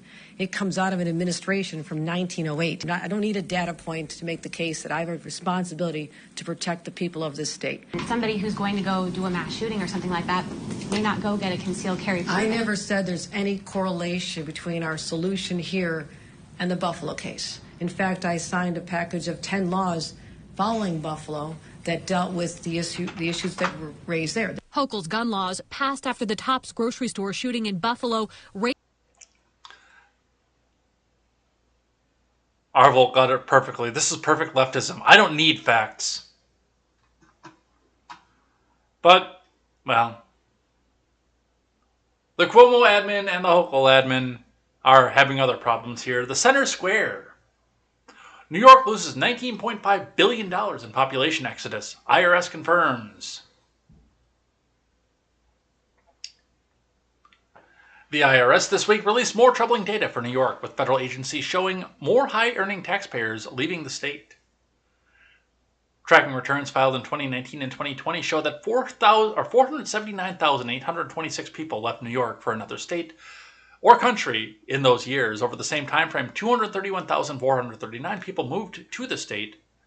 That means the state suffered a net loss of 248,387 residents. And of course, those people took their money with them. The IRS figures show the move generated an economic exodus of more than $19.5 billion. New Jersey and Florida were the biggest beneficiaries. More than 84,500 people moved from New York to New Jersey and took $5.3 billion. By contrast, only 37,127 New Jersey residents moved to New York and brought $2.2 billion in income. Why the hell would you move to Jersey? Fanning, where are you? Explain this to me.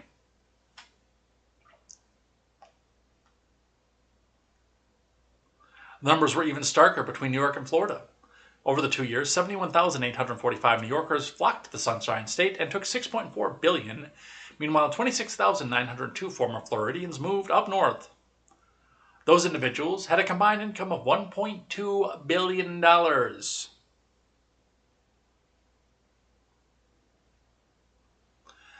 Wire Points, in its analytics, noted New York suffered the worst net loss of income in any state, with the $19.5 billion representing a 2.5% decline in adjusted gross income. The independent nonprofit research firm said the New York lost $1 trillion in income through population losses since the beginning of the century.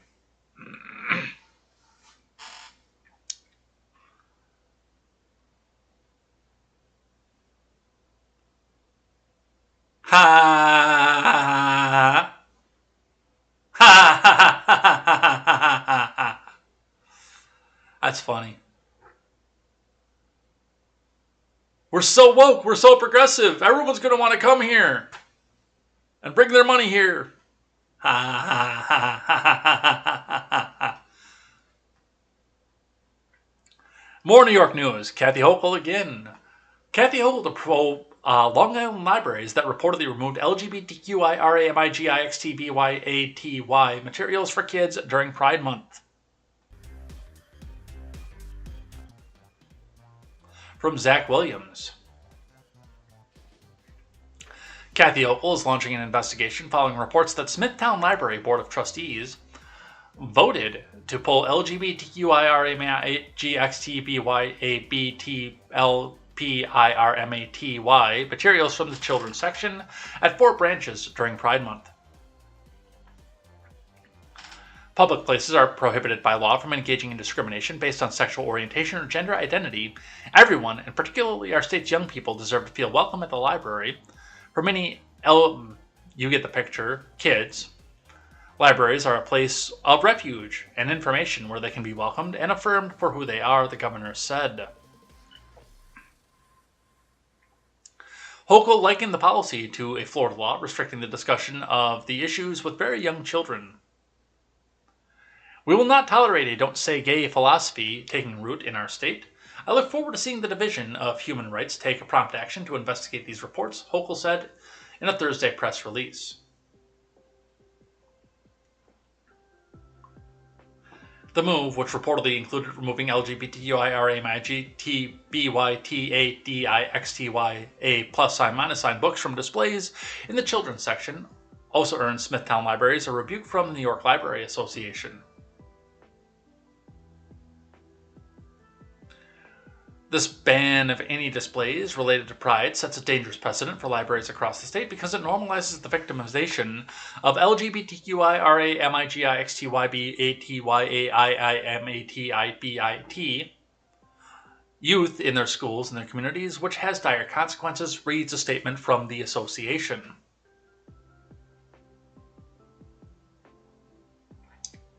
A rep of the board did not respond to a request for comment.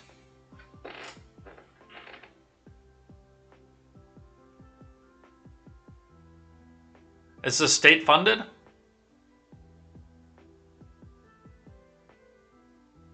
If this is not state funded, Kathy Hochul can go and take this and insert it firmly into her rectum. But I would actually need to know if there is, if this is state funding or if this is public or whatnot. As far as what's out there, I would also need to know, before I make a judgment on this, what the materials were. And I've got this feeling it was stuff that was not appropriate for children. But, you know, groom the kids. Some gas price news. Biden has something to say on gas prices.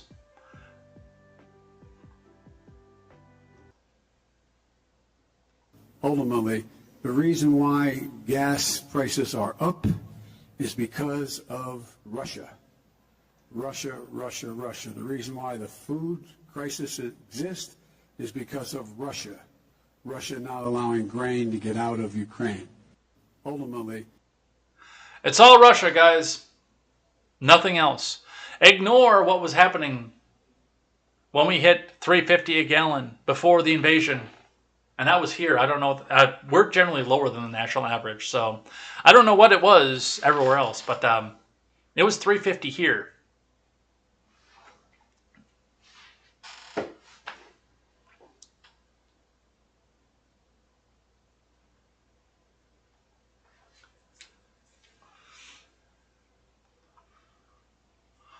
From the Daily Wire, Biden on how long it's fair to expect Americans to pay historic gas prices.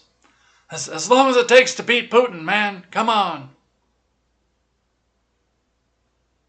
And how long is it fair to expect American drivers to continue to pay a premium because of this war?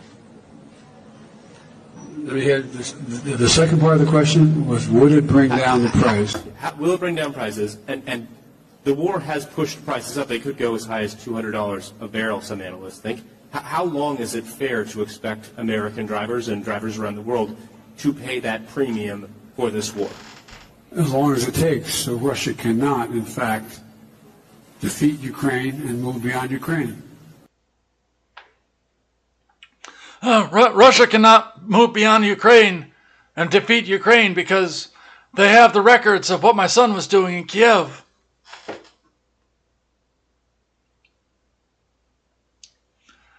There you go. You have to finance the war against Putin.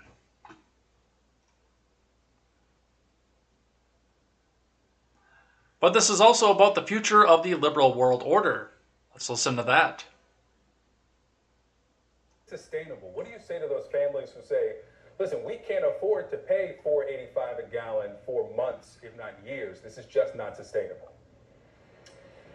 Well, what you heard from the president today was a clear articulation of the stakes. This is about the future of the liberal world order, and we have to stand firm. Sustainable. What do you say to those families who say...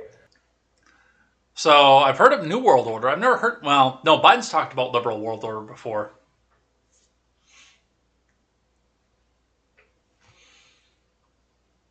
All right, what else do we have? We're up on the clock. Which, I mean, technically we've got all the time in the world, but I do want to get out and get onto the road. And I also want to make sure to have plenty of time to say thank you to all the people on the list who chatted in the live chat both today and throughout the week. Even the detractors, because there were a few of those this week.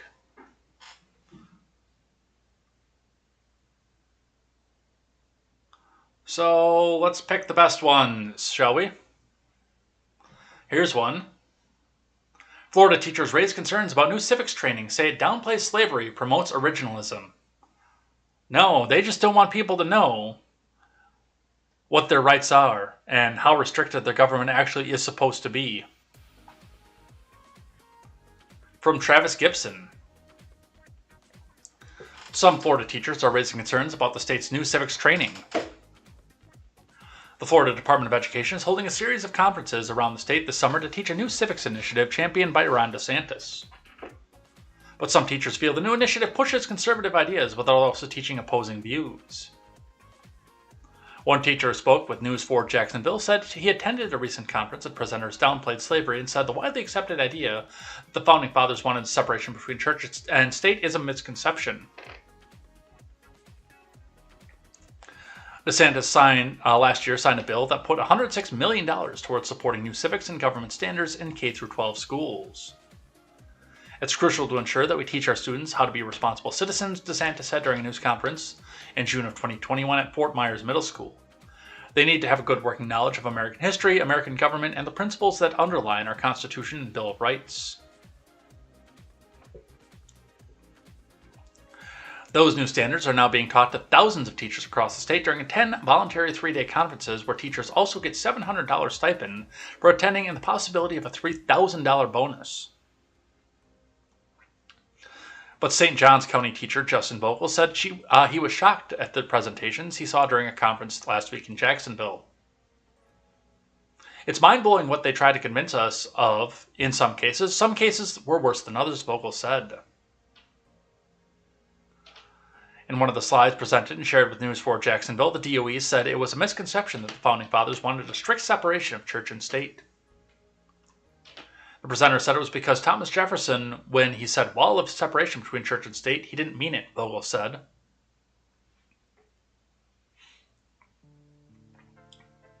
Vogel, who teaches academic research, said presenters also promoted the idea of originalism, the theory that the Constitution should be given the original meaning it had when it became law, by repeatedly using the phrase, through the founders' eyes. It became pretty clear, pretty quickly, that this was a euphemism for, originalism, which in itself is, a conservative viewpoint, which is fine, totally fine, but nothing else is presented, he said. People have those opinions, but it's being presented as the correct way. It is the correct way. The opposing theory is that the Constitution should be interpreted in the modern context. The debate between the two schools of thought has come up during recent decisions by the Supreme Court. I've got a feeling that more of this is because progressives don't want their kids knowing what's actually out there, what their rights are, what their abilities are, the redress of grievances. They want the newsman to tell them what to be panicked about, what to be afraid of, and not actually know what's in the documents. Here's a funny one. Good Morning America forced to issue correction on Supreme Court tweet after backlash and mockery from Daily Wire News. ABC News' Good Morning America was forced to issue a correction Thursday afternoon after they falsely claimed that Jordan Peterson is now on my screen.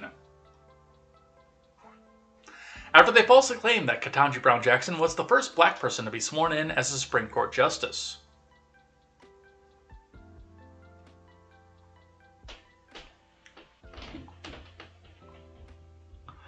Ketanji Brown Jackson is sworn in as the first black Supreme Court justice in U.S. history, the show tweeted. The first black Supreme Court justice was Thurgood Marshall, who joined the court in 1967. The second was Clarence Thomas, who is still on the court.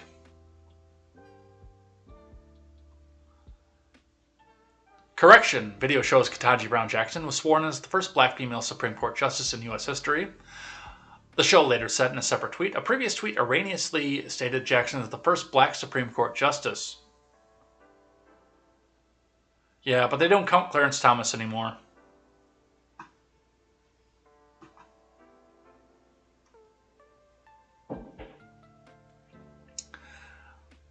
The driver of the Texas migrant truck was reportedly very high on meth. From the New York Post's Emily Crane.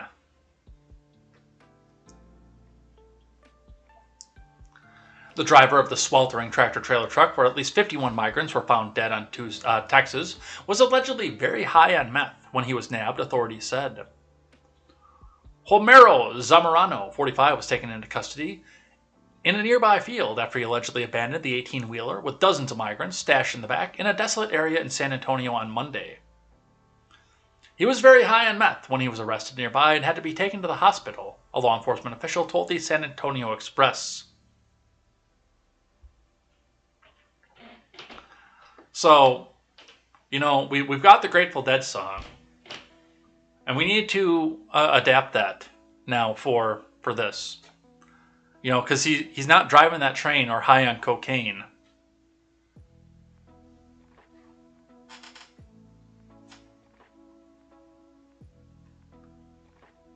Casey Jones will tell me, what's your speed?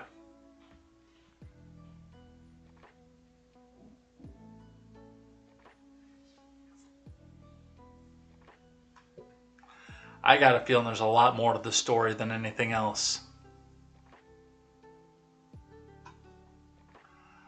From my neck of the woods. And then we'll go and look a couple more out of here. Actually, let's just go into the Hill one because we are up on the clock.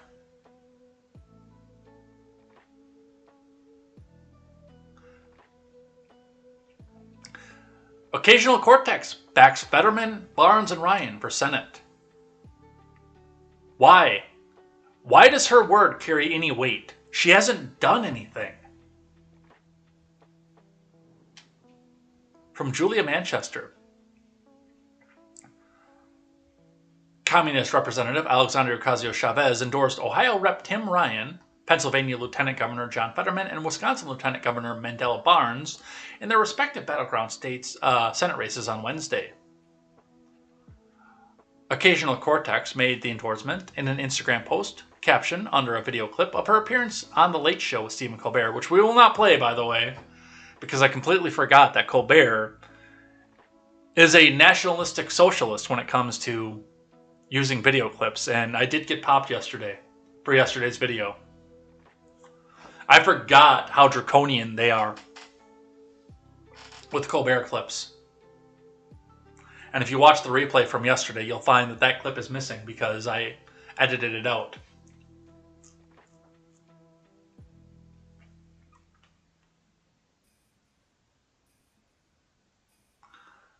Let's see. We can do more, puppy, to pursue these items more aggressively. And then, once we do, we can secure the W and turn out the vote for Fetterman in Pennsylvania, Barnes in Wisconsin, which that would be in and of itself hell, and Ryan in Ohio this November, Occasional Cortex wrote.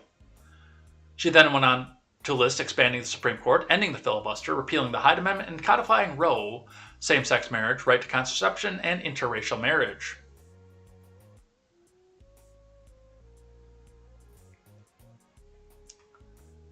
See, all of these things, by the way, are things that Congress should do, but of course she's got to come back out here to repeal the Hyde Amendment so that they can go back and launder more money through Planned Parenthood.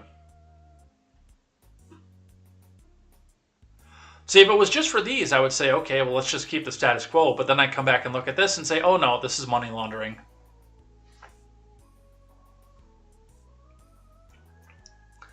Fetterman and Ryan have not publicly acknowledged the endorsement, but Barnes acknowledged Cortex's backing on his Instagram story, writing, "Let's get this done, AOC." Dude, Mandela Barnes is such a tool.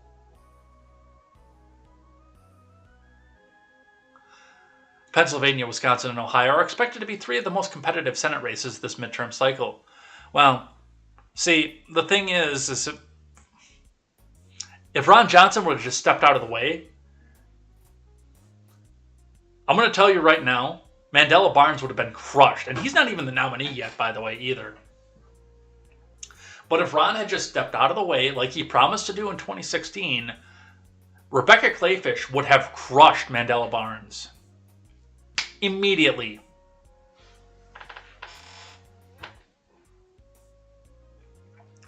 But no, he had to go back and try to keep himself in for a little bit longer.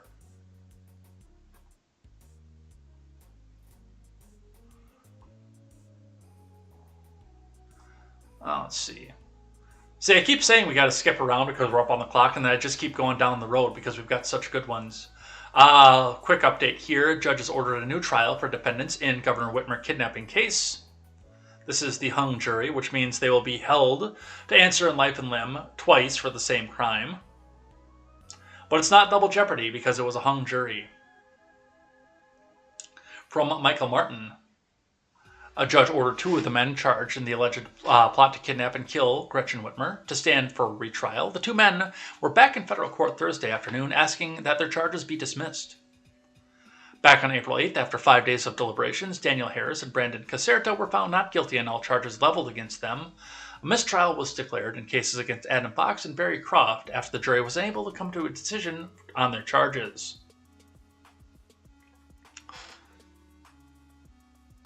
So we'll be watching for this trial to be coming back in here as well. All signs point to the federal government having manipulated and conceived a fictional crime here, and we're looking forward to making more strides and making that even more evident to the jury, I think the public at large, because I think a grave injustice may have been done in this case. Yes, it has. And we'll continue to watch this.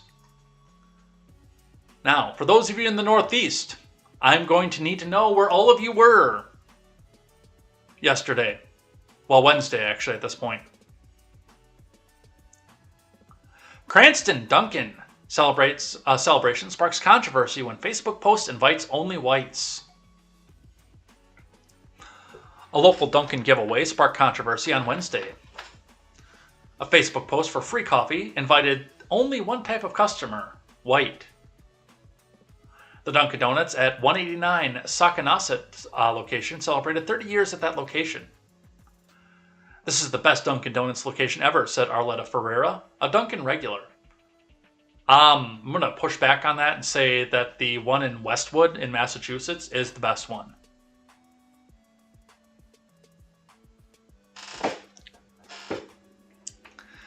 However, a Facebook post inviting the public to stop by for a celebration accidentally only invited white Cranston residents. A Dunkin' spokesperson tells NBC 10 it was an unfortunate mistake. It's an unfortunate mistake, and it's an embarrassing mistake, said Kelsey Chester, a field marketing manager at Dunkin'. She says the Facebook post was copied from a similar coffee giveaway in White Plains, New York. When the word Plains was replaced with Cranston, the word white was never deleted. Dozens of people lined up outside the Dunkin' on Sakanasset Crossroad in Cranston Wednesday, looking to get their hands on a year of free coffee.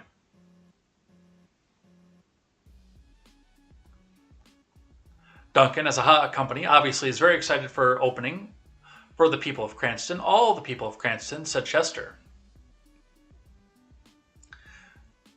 Regulars at the location say they don't believe there was any malicious intent.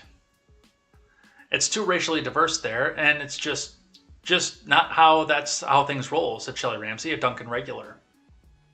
I would say that's an error for sure, but we come here every day.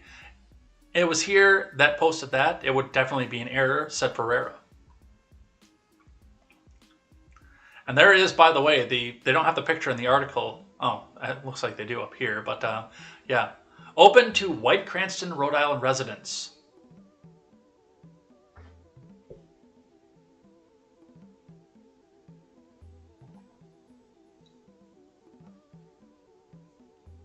Somebody lost their head over that one.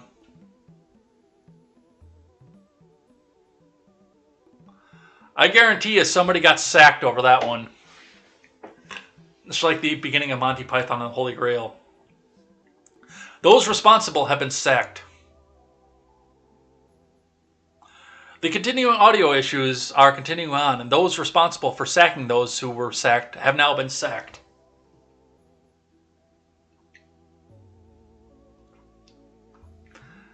Does anybody know where Midget B was a couple days ago? Alright, what else do we have?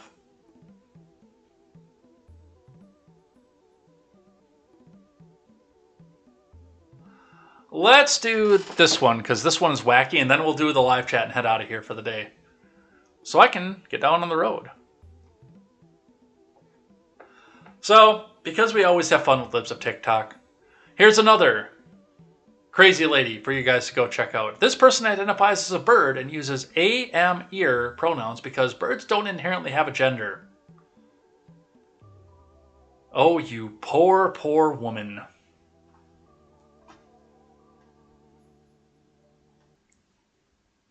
Hi, my name is Cameron and I'm a member of our DID system.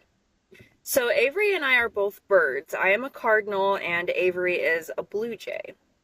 We like am air pronouns in particular because they feel even further removed from gender than they, them, theirs. And being birds, while we do have our own gender expression, we don't inherently have a gender at all.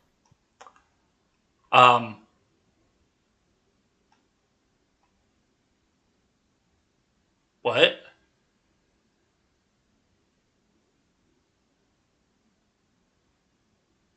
Okay, I'm going to tell you right now, as a hunter lifelong, I can tell you that birds, especially cardinals and blue jays, do have inherent gender. You can tell. Bigger birds, of course, it's a little bit easier. Smaller birds, it's not as easy, but you can tell. And in fact, the flash and panache that this woman has here would actually identify her more as a male bird than a female bird. Because the females are typically a little bit more muted for nesting, for camouflage, while they're caring for their young, while they're sitting on the eggs that need to be kept warm.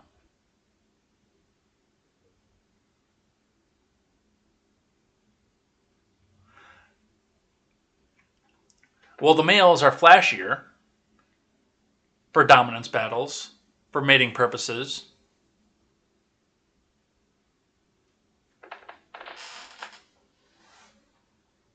And not in the way that, like, we're just non-binary. It's that, like, our species as, like, an avian-human hybrid does not inherently have any kind of gender at all. So you use them just like singular pronouns, like he, him, or she, her. Spelling and pronunciation wise, it's like they, them, theirs without the th at the beginning. So the best way I think to practice is to write out a couple of short sentences using like he, him, his, and himself, and then go back through and erase all of those pronouns and fill them in with am, air, self. Birds don't have wings. They have cloacal vents.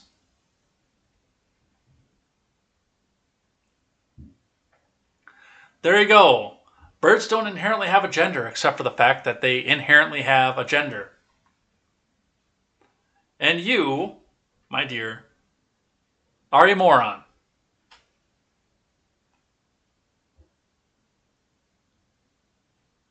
All right, we're up on the clock. I gotta get on the road. So let's go check in what the live chats had to say for the week and what they've had to say for the day and head out of here for the day. Throw some music back up, shall we?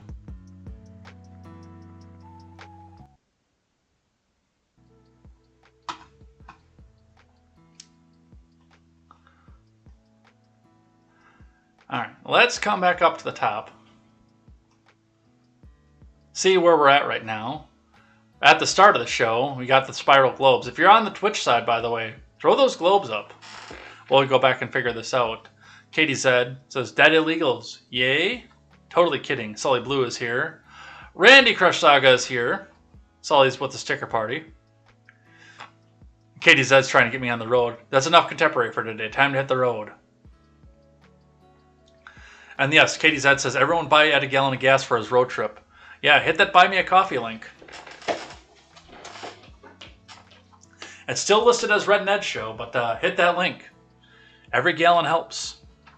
All right, let's see what we had through the week. I actually had to go back through and look through because none of the DLive names showed up on the tracker on Restream, so I had to go back through and check the live chat yesterday to see. On Monday, we had Quest Fanning, Set of a Cantus Bear, Ron Helton, Harvey McLeod, 80s Kid. A. Gaines P, who's thrown out the gift subs like candy too, by the way.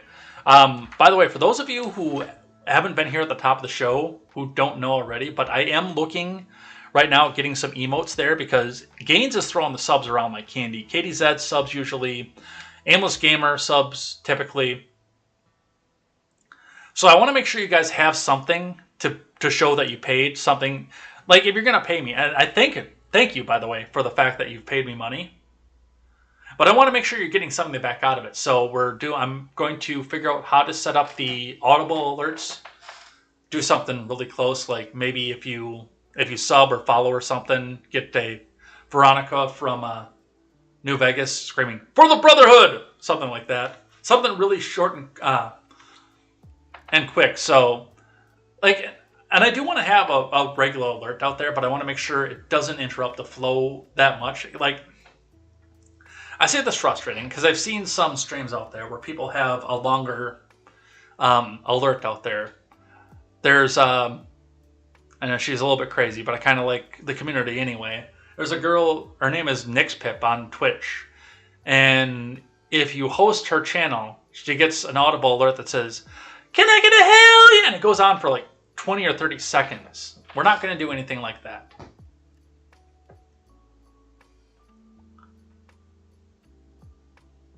Or the other one that I've brought up is, like, I've listened to Joshua Smith on audio platform before, and I mean, you know when somebody sends a super chat or something because he gets an audible alert off of it, and it's a lengthy notification as well. I feel like that interrupts the flow, but I do want to have some little bit of sound in there so you guys know and can tell the world, hey, yes, I hosted, I followed, I subbed. So we'll be working on that, plus we'll be getting new emotes. The more you sub, the more you pay, the spicier they're going to get. Within, of course, Jeff Bezos' terms of service. But to get an idea of what I'm going to put in there, you can go check out the Discord as well, because I'm going to be drawing from those emotes that we just loaded into the Discord. We'll get a Chad yes and a Chad no and stuff like that. And we'll have some free ones up there too, so you guys can go back and do that. But I'm actually making money on the Twitch side. I went back and looked through my earnings. So I want to make sure that there's something out there. All right, what else do we have here? Arbolt, Chilaga 1984, and Suspicious Note 5171. Yeah, it pretty much is mildly warmer Canada. Thank you, Malik Al-Kra. Tuesday, Spartan 0000 Superior 1, Quest Fanning, Ron Helton. The Cult Pant Shader. That's an interesting name. Person didn't follow, but he was here for a little while. Don Dois came over from the Mazo Minx side. Mazo Minx, if you're looking for a break from politics and want to see video games, she streams on Monday and Wednesdays, and it's a good community. The community is a little bit mixed between based and kind of woke, but they don't do any politics at all. It's just kind of what I've gained from listening to them talk. It's a recommended community. I recommend going checking them out. I usually will raid over there after I'm done streaming on a Monday night or something. Harvey McLeod, Randy Crush Saga, and I can't read my own handwriting, but it looks like Senrich. I don't know. It's bad. I can't read my own handwriting. Under my index finger there. I wrote that. Wednesday, Quest Fanning, Ron Helton, Spartan 0000 Superior, Set of Cantus Bear, Vampire Hunter D, Randy Crush Saga, Arbolt, A Gaines P, Horatius, and 80s Kid. Yesterday, Seawall joined us before heading on the road. A Gaines P, Horatius, Quest Fanning, Randy Crush Saga, Ron Helton, Set of a Cantus Bear, Avenging Pineapples, who is our big detractor, who thinks that inflation only comes from greedy corporations. Radu Bursa and Arbolt were all here yesterday. Today, let's finish out what we have going on here. Randy says a crazy thing. Gaines is here, by the way. Good morning, everyone. Randy, a crazy thing just happened to me. I donate plasma on Wednesdays and Fridays. I had a deferral. Turns out I was deferred for making racist comments. Most of the phlebotomists here are black. What kind of idiot would be making racist comments? The manager was shocked and counseled me and removed it. Really?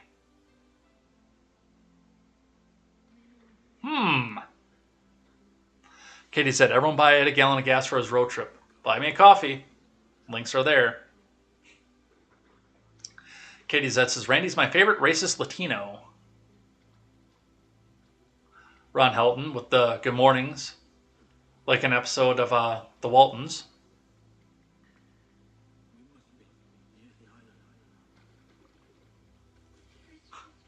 Ron, you better be selling that con before you lose it all.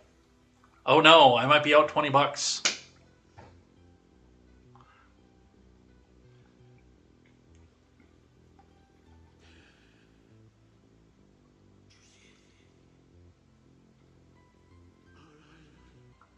Ron Held says, it's not an asset. It's no more an asset than when you kids buy weapons in your games. Yeah, the only thing I think I've paid in-game upgrade for is, yes, I know it's going to be geeky that I say this, but I play Idle Miners Tycoon on mobile, and I paid for the ad-free experience, which was $5 permanently. 15, I'm sorry, not 5, 15. $15 permanently, and I never have to see another ad on that game again. Ever.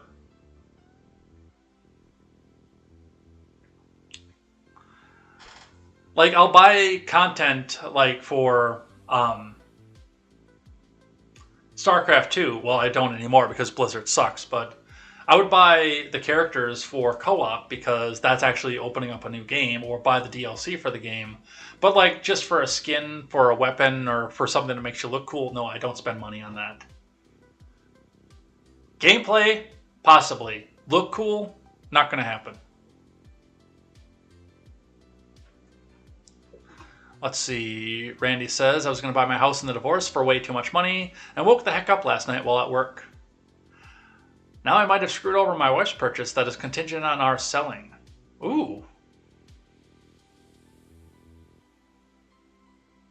Randy with the glow. Ben Wild is here. I believe in Etsy's purpose is sort of a mall for small business opportunity online, but the execution is a tiny bit flawed. Yes, it is. Arbolt is lurking. Ron points out, yeah, I mistook that. Yeah, that would be 10% of the actual workforce. That my numbers were skewed off of that. I thought about that afterward too. I'm like, I screwed that up. I screwed that up hard.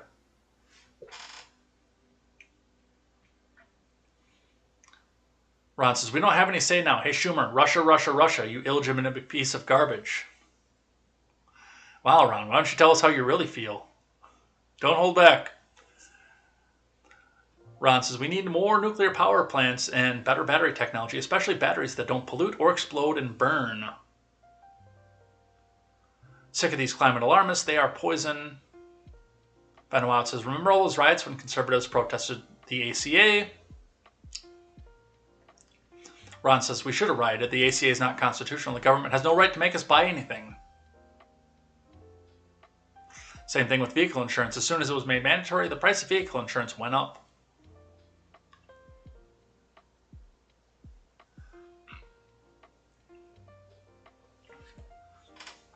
Ben says, you know what's the solution to most of this is Congress needs to pass legislation when Congress is largely useless. Yeah, that's a big part of that too. They are largely useless, which may slow down the creep of federal government. Pretty please?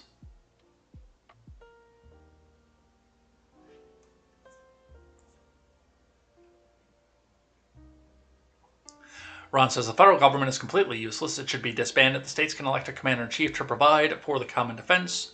We don't need a federal government. I would push back and say that we would need one that's limited to dealing with arbitrations between states. If we're going to be a federation of states, then we do need an impartial arbiter. But that's not what our federal government is anymore. That's the problem. That's what, under originalism, it was designed to be, but that's not what we are anymore. Sully Blue says, this is what I came for.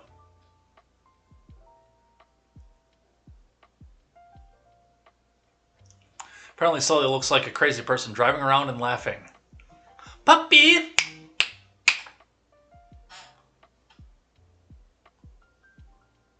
Ron says, the reason we have an energy crisis now is because these idiots think they know best for the environment. They are morons. The entire federal government's been in open rebellion against the Constitution and the American people since 1861. That one might be too spicy for the AM radio audience, Ron, but I appreciate it. Arvold, this is perfect leftism. I don't need facts.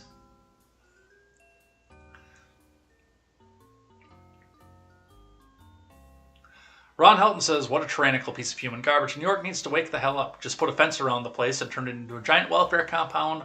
All the money is leaving there anyhow. Sully Blue says, Florida full. Go home.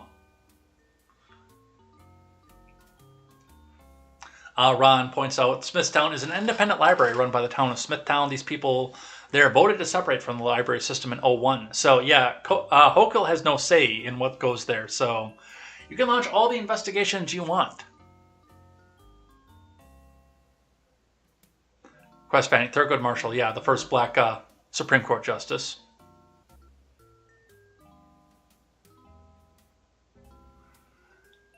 Sully says, getting my year's supply of Pop Bee and finger snaps. Quid pro status quo, says Quest Fanning.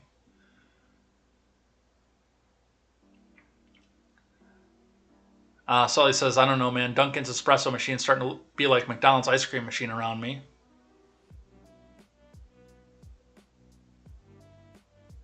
Quest says, birds are chicks. Gaines is an eagle. A Gaines P is an eagle. So is Quest. I'm an eagle. I tear one of them apart midair just for fun.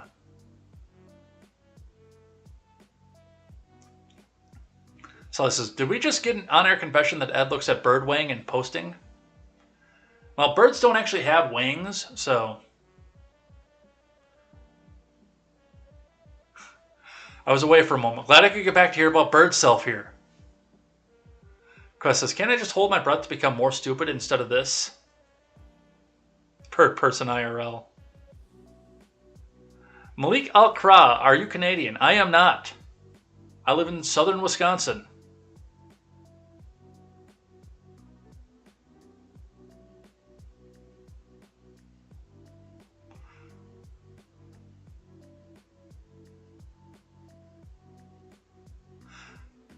Ben Wild says, sorry, crappy internet here. No, that's fine.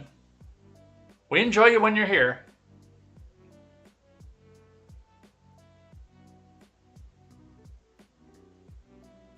Ben says, I actually just gave a presentation on how impractical EV use is for agricultural applications. Yeah, it is. All right. Quest says, no, please. Interesting, Ben. And that's where we're going to be out for the day.